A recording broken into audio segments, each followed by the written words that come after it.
నమస్తే, welcome to prime nine paper analysis. Sriramanavami సందర్భంగా prime nine ప్రేక్షకులందరికీ కూడా శుభాకాంక్షలు. అయితే ఈరోజు ఈనాడు, ఆంధ్రజ్యోతి, సాక్షి అలాగే వెలుగు పేపర్కు సంబంధించిన పేపర్ హెడ్లైన్స్ ఏమిచ్చారు ఏంటి అనేది చూద్దాం. దీనిలో భాగంగా ఫస్ట్ ఈనాడు పేపర్ కనుక మనం ఓపెన్ చేస్తే, ఈనాడు పేపర్కి సంబంధించి పండగ పూట ఏ వార్త అయితే చదవకూడదో ఆ వార్తను చదువుకోవాల్సిన పరిస్థితి ఉంది. దీనికి ఎవరిది కారణం అనే దాని మీద కూడా మనం డిస్కస్ చేసుకుందాం. అసలు దీనికి సంబంధించి ఈ దురదృష్టకరమైన వార్తకు సంబంధించి హెడ్లైన్ పెట్టి ఏమిచ్చారు ఏంటి అనేది ఈనాడుకు సంబంధించి ఒకసారి చూద్దాం. బతుకులు బుగ్గి అంటూ హెడ్లైన్తో కూడిన వార్త అయితే ఉంది. మార్కాపురం శివారులో టిప్పర్ను ఢీకొన్న ట్రావెల్ బస్సు 5 నెలల పసికందు సహా 14 మంది సజీవ దహనం అయ్యారు అన్నట్టుగా వీళ్ళైతే హెడ్లైన్స్తో కూడిన వార్త అయితే ఇచ్చారు. అయితే ఒక 40 మంది ప్రయాణికులతో ప్రైవేట్ ట్రావెల్స్ బస్సు ఇటు హైదరాబాద్ నుంచి ప్రకాశం జిల్లా వైపు వెళ్తుండగా మార్కాపురం వద్దకు వచ్చేసరికి అక్కడ ఎదురుగా వస్తున్న టిప్పర్ని ఢీ కొట్టడంతో ఈ ప్రమాదం సంభవించినట్టుగా తెలుస్తోంది. 40 మంది ఈ బస్సులో ఉన్నట్టుగా తెలుస్తోంది. దాదాపు 14 మంది మృతి చెందినట్టుగా తెలుస్తోంది.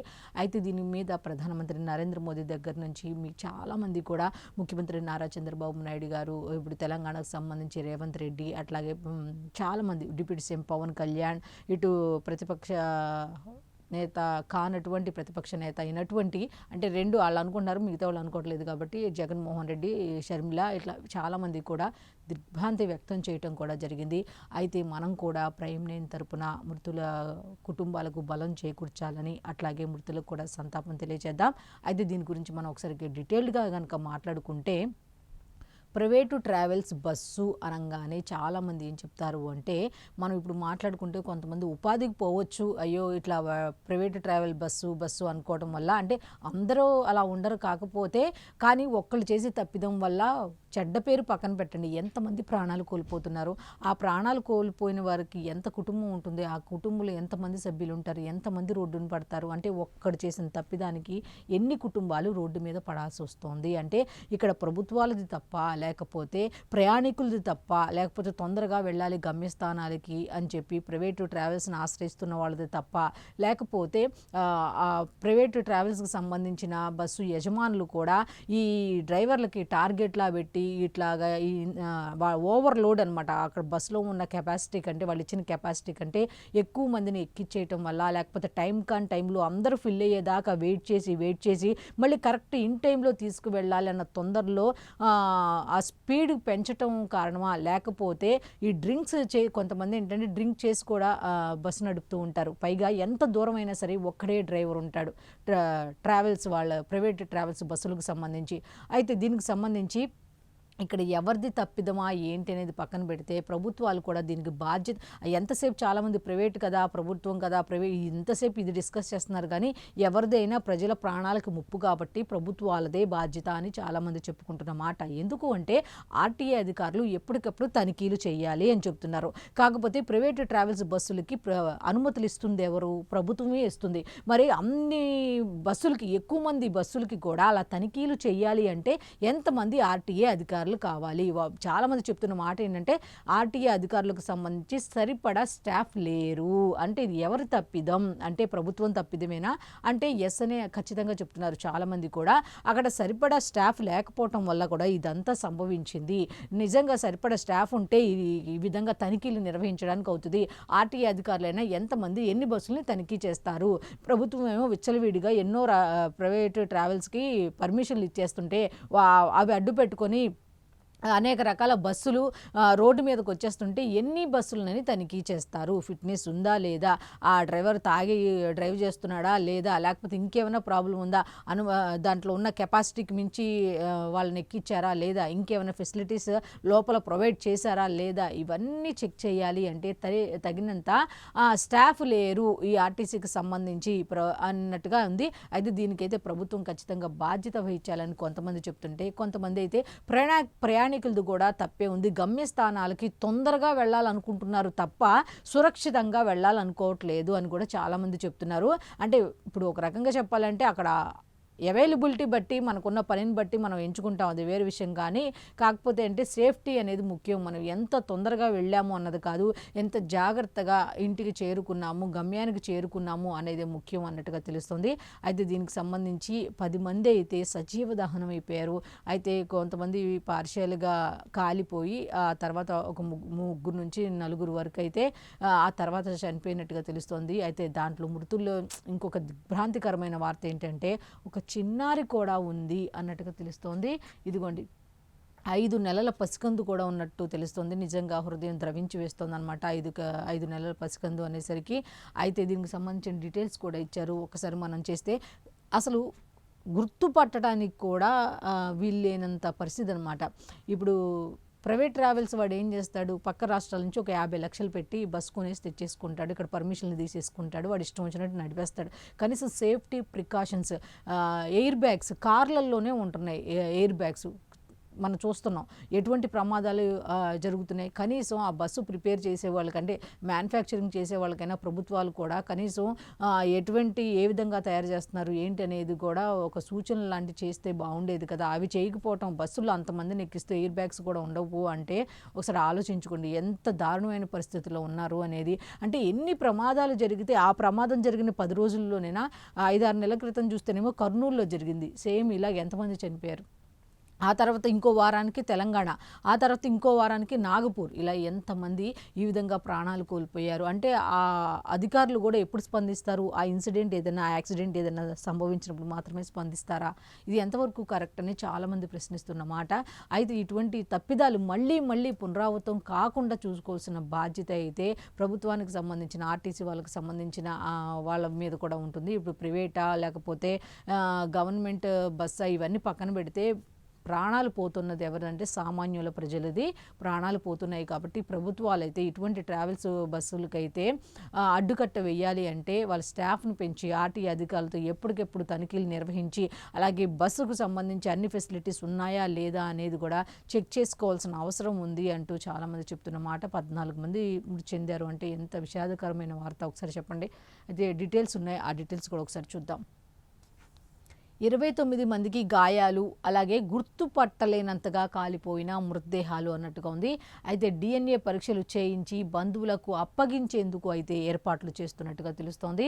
మృతుల కుటుంబాలకు 5 లక్షలు, క్షతగాత్రులకు 2 లక్షల పరిహారం అంటూ ముఖ్యమంత్రి నారా చంద్రబాబు నాయుడు గారు కూడా ప్రకటించడం జరిగింది.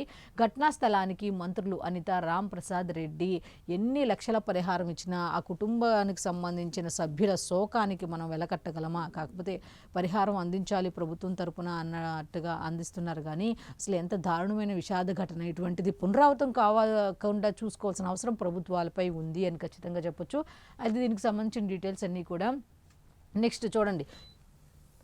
డ్రైవర్ నిర్లక్ష్యమే ప్రమాదానికి కారణం, అతివేగం రాంగ్ లేన్లో వెళ్ళటం వల్లే, అతను రాంగ్ రూట్లో వెళ్ళటం వల్ల ఇదంతా జరిగింది. అతివేగం, ఎక్కడ చూడు అతివేగం అతివేగం అతివేగం, అతివేగాన్ని చూస్తున్నారు కానీ కనీసం సేఫ్టీ అనేది చూసుకోకుండా అతివేగం, వాళ్ళు అనుకున్న టార్గెట్కి మాత్రం రీచ్ అయిపోవాలి. మళ్ళీ అటు నుంచి ఇప్పుడు ఎక్కడి నుంచి అయితే ఎంత దూరం నుంచి అక్కడికి వెళ్తాడో మళ్ళీ అక్కడ నుంచి మళ్ళీ వెంటనే అతనే వస్తాడు, ఇంకొకరు కాదు. కనీసం అతనే వాడే వేస్తున్నాడు కదా, కనీసం ఇప్పుడు యజమానికి వెళ్తుంది కదా ఇన్ఫర్మేషన్, పలానా వ్యక్తి బస్సు అప్పు చెప్పాము, అతను తీసుకెళ్ళాడు, మళ్ళీ తీసుకురావాల్సింది అతనే.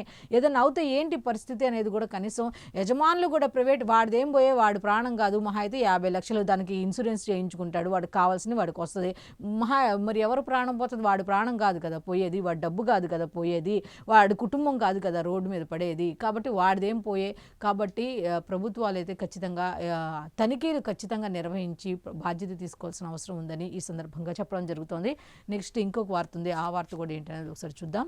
రాజధానిపై జగన్ కుట్రల్ని అసెంబ్లీలో ఎండగడదాం అంటూ హెడ్లైన్తో కూడిన వార్త అయితే ఉంది. అమరావతిని ఇష్టం వచ్చినట్టుగా మార్చడానికి, ఫ్యూచర్లో మాట్లాడటానికి కూడా అవకాశం లేకుండా చెయ్యాలి అంటే అన్నట్టుగా అమరావతి ఆంధ్రప్రదేశ్ రాజధాని అంటూ స్పష్టం చెయ్యాలి అన్న ఉద్దేశంతో ఈ అమరావతికి సంబంధించి ఈ అసెంబ్లీ ప్రత్యేక సమావేశానికి సంబంధించి ఒక వార్త అయితే ఇచ్చారు. ఆ వార్త ఏమిటి అంటే హెడ్లైన్తో కూడి రాజధానిపై జగన్ కుట్రల్ని అసెంబ్లీలో ఎండగడదాం అనే హెడ్లైన్తో ఉంది. అయితే దీనికి సంబంధించి సబ్ హెడ్లైన్స్ కూడా ఇచ్చారు. అవి ఏంటి అనేది ఒకసారి మనం చూస్తే, అమరావతికి చట్టబద్ధతపై 28న అయితే తీర్మానం అన్నట్టుగా ఇచ్చారు. అదే రోజు కేంద్రానికి వీలైతే ఏప్రిల్ 2నే పార్లమెంటులో బిల్లు పెట్టే అవకాశం ఉంది, పెట్టిస్తామన్నట్టుగా.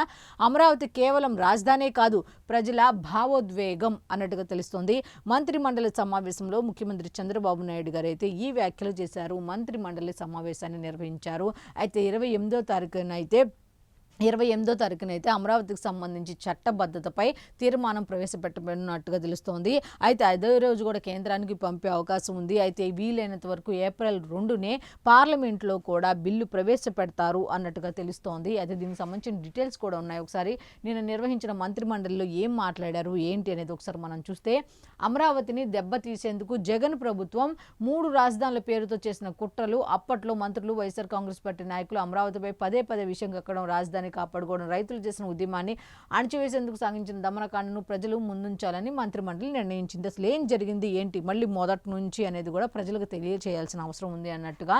విజయవాడ గుంటూరు మధ్య రాజధాని ఏర్పాటు చేస్తామని అసెంబ్లీలో ప్రకటిస్తే అప్పట్లో విపక్ష నేతగా జగన్ దాన్ని సమర్థించారు. అయితే దాన్ని ఆ తర్వాత వ్యతిరేకించి 3 రాజధానులని మాట చెప్పారు అన్నట్టుగా చంద్రబాబు నాయుడు గారు గుర్తు చేశారు. అయితే ఈ రాజధాని అమరావతికి చట్టబద్ధత కల్పించే అంశంపై శనివారం శాసనసభలో చర్చించి తీర్మానం చేయాలని ముఖ్యమంత్రి నారా చంద్రబాబు నాయుడు గారు చెప్పడం జరిగింది. అయితే తీర్మానం ఆమోదించిన రోజే దాన్ని కేంద్ర ప్రభుత్వానికి పంపిస్తే ఏప్రిల్ 1న కేంద్ర కేబినెట్ ముందుకు తెస్తారని, వీలైతే ఏప్రిల్ 2న పార్లమెంట్లో ప్రవేశపెడతారు అన్నట్టుగా తెలుస్తోంది. అయితే దీనికి సంబంధించిన కంప్లీట్ డీటెయిల్స్ కూడా ఉన్నాయి.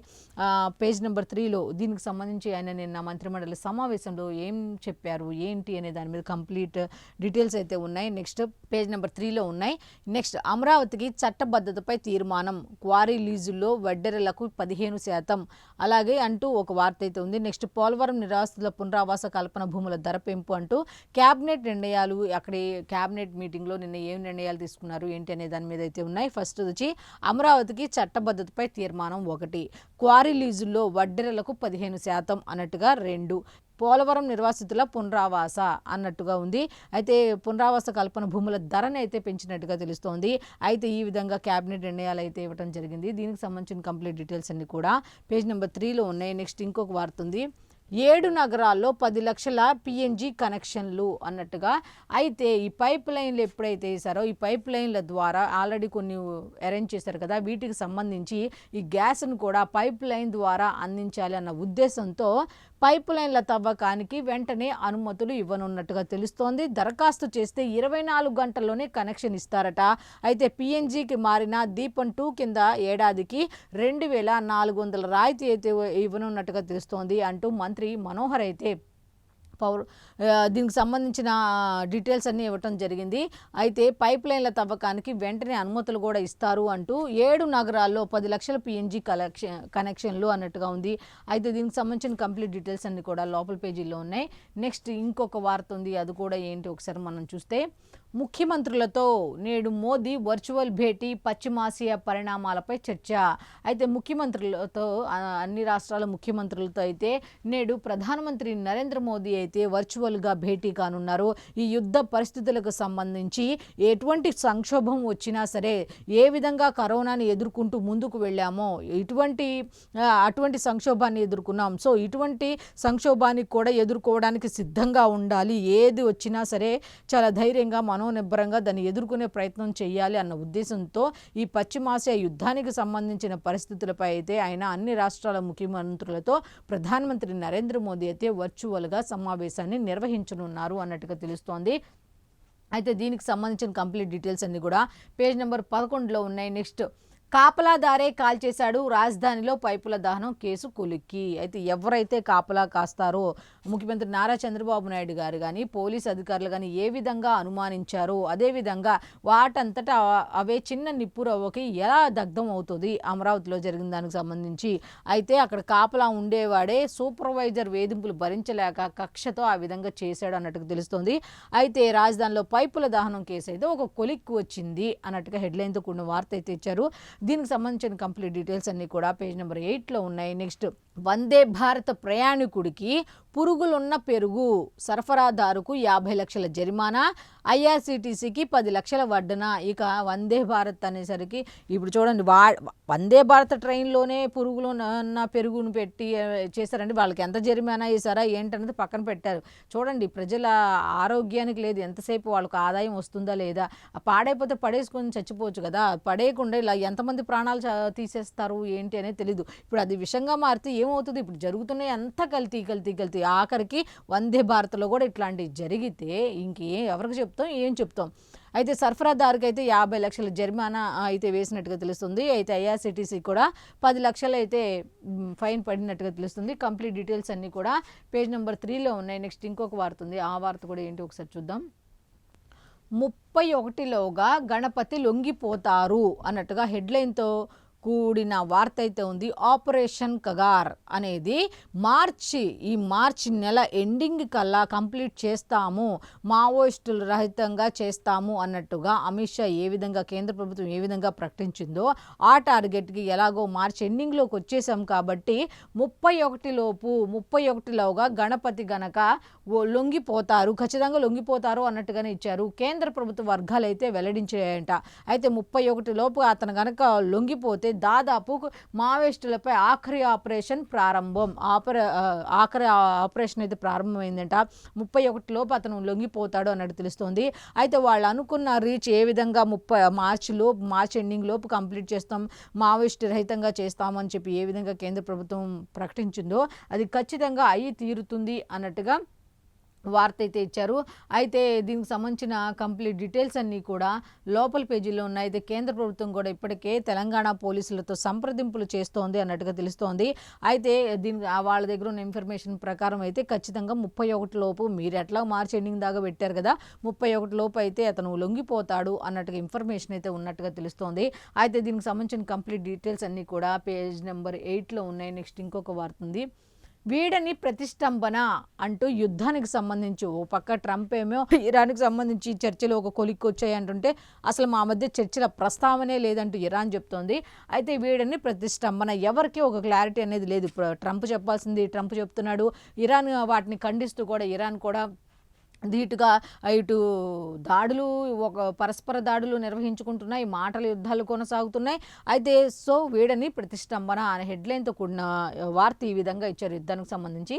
ఇంకా డీటెయిల్స్ ఏంటి అంటే, అమెరికా ఇరాన్ చర్చలపై పడని ముందడుగు. ఎంతసేపు చర్చలు అంటున్నారు కానీ ఆ చర్చలకు సంబంధించిన ఒక అడుగు కూడా ముందుకు పడలేదు అన్నట్టుగా ఇచ్చారు. అయితే పశ్చిమాసియాలో బలగాల మోహరింపు పెంచుతున్న వాషింగ్టన్, మొత్తానికి అయితే వాషింగ్టన్ యుద్ధానికి సంబంధించి బలగాలను మోహరిస్తుంది పశ్చిమాసియాలో అన్నట్టు తెలుస్తుంది. తమకు చర్చల ఉద్దేశమే లేదన్న టెహ్రాన్. అయితే ఏ విధంగా అయితే చర్చలు అంటున్నారో అసలు చర్చలే లేవు అంటూ చెప్తున్నారు వీళ్ళు. ఒప్పందం కుదిరే అవకాశాలు ఉన్నాయన్న ట్రంప్ రాయబారి. అయితే ఒప్పందాలు అయితే కుదిరే అవకాశం ఉన్నాయంటూ చెప్పుకుంటూ వచ్చారు. హర్ముజ్లో భారత నౌకల ప్రయాణానికి ఇరాన్ అయితే అనుమతి ఇచ్చింది అన్నట్టుగా తెలుస్తోంది. గతంలో అయితే 4 వచ్చాయి, తర్వాత ఇంకో 5 కూడా రాబోతున్నాయి. ఇంకా 18 నౌకల హర్ముజ్ నది దగ్గర మనకు సంబంధించిన పెండింగ్లో ఉన్నట్టుగా తెలుస్తుంది. వాటికి కూడా అనుమతి ఇచ్చినట్టుగా తెలుస్తోంది. అయితే ఆ 18 నౌకలకు ఇచ్చారా లేకపోతే ఎన్ని నౌకలకు ఇచ్చారు ఏంటి అనే దాని మీద కనుక కంప్లీట్ డీటెయిల్స్ అన్ని కూడా పేజ్ నెంబర్ 3లో ఉన్నాయి. నెక్స్ట్ ఇంకొక వార్త ఉంది, ఆ వార్తకు సంబంధించిన డీటెయిల్స్ ఒకసారి చూస్తే, ఆకలి ఏడిస్తే గొంతు నులిమేస్తావా అమ్మా? ఈ ప్రశ్నకు ఆన్సర్ ఉందా చెప్పండి? కన్నతల్లుల దగ్గర ఆకలేసి పసిబిడ్డ ఎంత పాల కోసం ఏడ్చిన కుమార్తెను చంపిన తల్లి.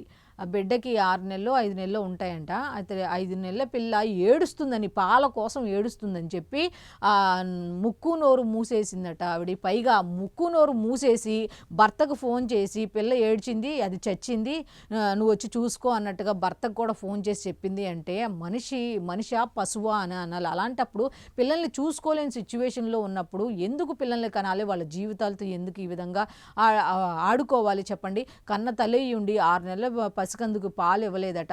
అయితే తెల్లవారుజామున ఏం జరిగిందంటే తిరుపతిలో జరిగినట్టుగా తెలుస్తోంది. ఈ ఇన్సిడెంట్ కూడా తిరుపతిలో జరిగింది. అయితే వీళ్ళు భార్యాభర్తలు ఇద్దరు కూడా చెన్నై నుంచి ఈ మధ్య కాలంలోనే తిరుపతి వచ్చారట. అయితే అతను ఇటుకల బట్టీకి సంబంధించి ఇటుకల తయారీ దాంట్లో ఎక్కడో పనిచేస్తాడు. జీవనాధారం కోసం తిరుపతి వచ్చేసారు చెన్నై నుంచి అన్నట్టు తెలుస్తోంది. అయితే తెల్లవారుజామున భర్త ఆ పాప ఏడుస్తుంటే భర్త భార్యను లేపి పాలివు పాప ఏడుస్తుందని చెప్పి పాపం పనికి వెళ్ళిపోయాడట. అయితే ఆయన చెప్పి వెళ్ళిపోయిన తర్వాత ఆ పాప ఇంకా ఏడుపు ఆపకపోవడంతో ముక్కు నోరు మూసేసి ఊపిరి ఆడకుండా చేసేసి పసిబిడ్డ ప్రాణాన్ని అయితే తీసేసిందట. అంత కర్కోటకంగా అసలు ఏం చెప్పాలో కూడా అర్థం కాని పరిస్థితులు అయితే వచ్చేసినాయి. తల్లి తండ్రి అందరూ ఇంత కర్కోటకంగా ప్రవర్తిస్తే అసలు మనుషులు ఏంటి, అసలు మనస్తత్వాలు ఎందుకు ఇంత రాక్షసత్వంగా మారిపోతున్నాయంటే ఎవరికి అర్థం కాని ప్రశ్న. 6 ఏళ్ల చిన్నారే ఆకలని నోరు చెప్పాడు, నోరు తెరిచి చెప్తుందా, ఏం చెప్తుంది, ఏడవటమే కదా. మరి ఇంత దుర్మార్గమైన చర్యకి ఎందుకు పాల్పడింది ఏంటి అనేది అయితే వాస్తవాలు ఇంకా బయటికి రాలేదు. అయితే భర్తకి ఈ విధంగా కాల్ చేసి చెప్పడం వల్ల ఇంకో బాబు కూడా ఉన్నాడట. 5-6 ఏళ్ల బాబును పాపేమో నెలల పిల్లంట. అయితే మొత్తానికి పోలీసులు వచ్చారు, ఆమెను అరెస్ట్ చేశారు, దర్యాప్తు చేస్తున్నట్టుగా తెలుస్తోంది. అయితే దీనికి సంబంధించిన కంప్లీట్ డీటెయిల్స్ ఇంకా ఏం బయటికి రాలేదు. అసలు ఊరికే ఏడిస్తేనే ఆమె మెంటాలిటీ ఏమిటి, లేకపోతే ఆమె ఆలోచన విధానం ఏంటి, అంతకుముందు ఎలా ఉండేది, ఆమె మానసిక పరిస్థితి బాగుందా లేదా, ఇవన్నీ ఏమో తెలియదు కానీ వాస్తవాలు అయితే ఇంకా బయటికి రాలేదు. అయితే దీనికి సంబంధించిన కంప్లీట్ డీటెయిల్స్ పేజ్ నెంబర్ 2లో ఉన్నాయి. నెక్స్ట్, అప్పుడే వడగాలుల హెచ్చరికలు, నేడు 41 మండలాల్లో వీచే అవకాశం. అసలు ఏప్రిల్ స్టార్ట్ అయితే కానీ లేకపోతే ఏప్రిల్ మధ్యలోకి వెళ్ళిన తర్వాత వస్తాయి. అలాంటిది మార్చిలోనే, లాస్ట్ ఇయర్ కూడా ఫిబ్రవరిలోనే స్టార్ట్ అయినట్టుగా ఉంది. అయితే ఇప్పుడు కూడా ఫిబ్రవరిలోనే అప్పుడే వడగాలుల హెచ్చరికలు అన్నట్టుగా ఇప్పుడు మనం మార్చిలో కూడా వచ్చేసాం కాబట్టి అప్పుడే వడగాలుల హెచ్చరికలు అంటే మొన్న శివరాత్రి నుంచి వెళ్ళిన ఒక 5-6 రోజులు అంటే ఫిబ్రవరిలోనే నెమ్మదిగా వాతావరణంలో చేంజెస్ రావడం జరిగింది. ఇప్పుడు ఏకంగా మే నెలలోనూ ఏప్రిల్ ఎండింగ్లోనూ వచ్చే వడగాలులు అయితే స్టార్ట్ అయ్యి, ఎండ తీవ్రత అనేది ఫిబ్రవరి ఎండింగ్లోంచి స్టార్ట్ అవుతుంది జనరల్గా. అయితే ఈ వడగాలులు అనేవి మాత్రం ఏప్రిల్ మే అట్లా స్టార్ట్ అవుతుంది, కానీ మార్చిలోనే వచ్చేసినాయట.